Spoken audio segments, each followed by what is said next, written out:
आइए मुलाकात करेंगे महिंद्रा ग्रुप की दिग्गज कंपनी महिंद्रा हॉलिडेज से। 1996 में हुई थी इस कंपनी की शुरुआत और महिंद्रा ग्रुप के लीजर और हॉस्पिटलिटी सेक्टर का ये फ्लैगशिप ब्रांड है और 2.5 लाख से ज़्यादा कंपनी के पास मेंबर्स हैं जो वेकेशन ओनरशिप मॉडल पर कंपनी करती है कामकाज।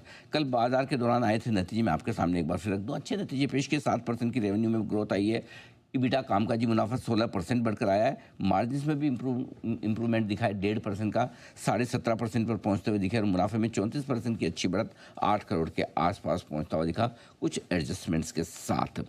आइए मुलाकात करते हैं कंपनी के मैनेजिंग डायरेक्टर और सीईओ मनोज भट्ट साहब हमारे साथ कार्यक्रम में शामिल हो रहे हैं। सर ने IIM मंगलुरु से पोस्ट ग्रेजुएशन डिप्लोमा मैनेजमेंट में किया है, IIT मुंबई से भी आपने बीटेक की डिग्री हासिल की, यानी कि IIT और IIM दोनों बेस्ट डिग्री का कॉम्बिनेशन है सर के पास। और 2006 से आप महिंद्रा ग्रुप के साथ हैं और 2024 से आप महिंद्रा हॉलिडेज की कमान संभाले हुए हैं। भट्ट साहब गुड मॉर्निंग, बहुत बहुत स्वागत है आपका सर जी बिजनेस पर, धन्यवाद समय देने के लिए। नंबर्स काफ़ी मजबूत दिख रहे हैं इस तिमाही में, बताएं सर किस तरह की रही है कंपनी की परफॉर्मेंस।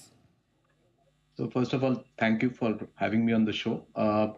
तो अगर मैं क्वार्टर के बारे में बात कर रहा हूँ तो बहुत ही अच्छा क्वार्टर रहा है। तो पहले तो मैं बात करूंगा, जैसे आपने नंबर्स दिखाए वो कंसोलिडेटेड लेवल पे थे, बट अगर मैं इंडिया बिजनेस जो स्टैंड अलोन नंबर्स है उसकी बात करूँ तो वेरी वेरी स्ट्रॉन्ग ग्रोथ। आप अगर देखें तो इंडिया बिजनेस में जो प्रॉफिट ग्रोथ हुई है वो 69% है। So that shows the market, Indian market, how well it is doing.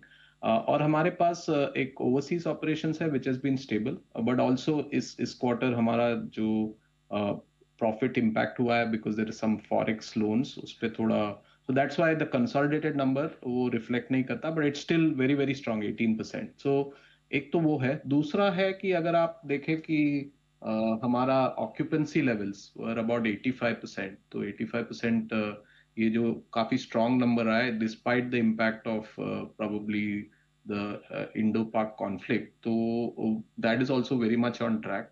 And lastly अगर हम देखें कि इन्वेंट्री एडिशन, हमने बोला था कि हम डबल करेंगे rooms by F30, we are very much on track. इस साल भी हमें लग रहा है कि अबाउट अ ग्रॉस लेवल पे हम 1000 रूम्स ऐड करेंगे, and that's very much on track. So overall very good quarter.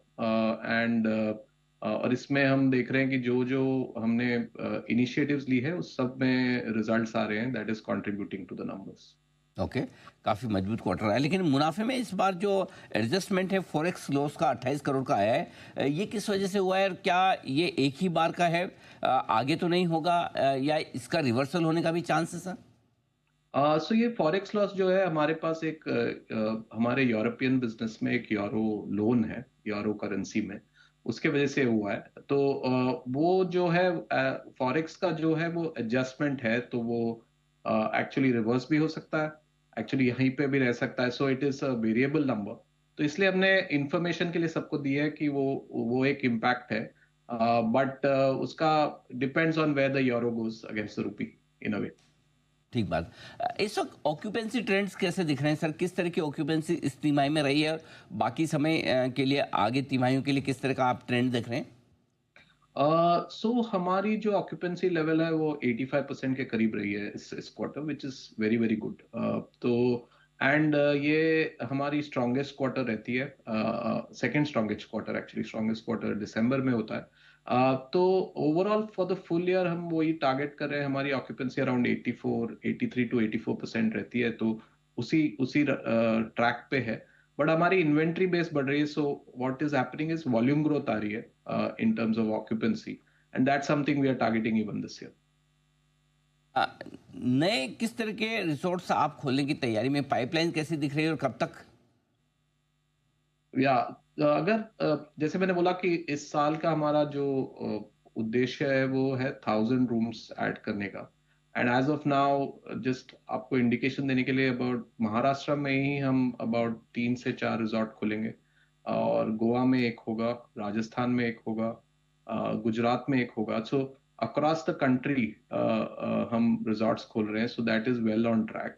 दूसरी बात यह है कि हमने लास्ट क्वार्टर 4 में पहला एंट्री किया था आंध्रा में। So the eastern part of India की तरफ हम देख रहे हैं कि वहां पर कैसे प्रेजेंस बढ़ाए। तो ओवरऑल जैसे हमारी गोल है 10,000 रूम्स की, तो वो उस पे हम प्रोग्रेस कर रहे हैं steadily, and that is still on track. बात है। इंटरनेशनली कुछ और नए रिसोर्स खोलने की तैयारी सर? इंटरनेशनली अभी Anil ji, the thing is a bit unclear geopolitical situation. So अभी जो हम फोकस करें कि ऑपरेशंस को स्टेबल करें, बिकॉज हमारी जो फिनिश रिजॉर्ट्स है वहाँ पर economic conditions are not very good. So as of now international is going to be a steady kind of phase. इसमें एक्सपेंशन नहीं कर रहे हैं अभी, बट दैट कुड चेंज एक दो क्वार्टर में वापस इवेलुएट करके। अगर the situation improves then we will look at expansion plans. Perfect. बहुत बहुत धन्यवाद सर, आपने समय दिया और विस्तार से नतीजों के बारे में बातचीत की और साथ ही आगे का आउटलुक भी बताया। एक बार फिर से आपको बहुत बहुत बधाई।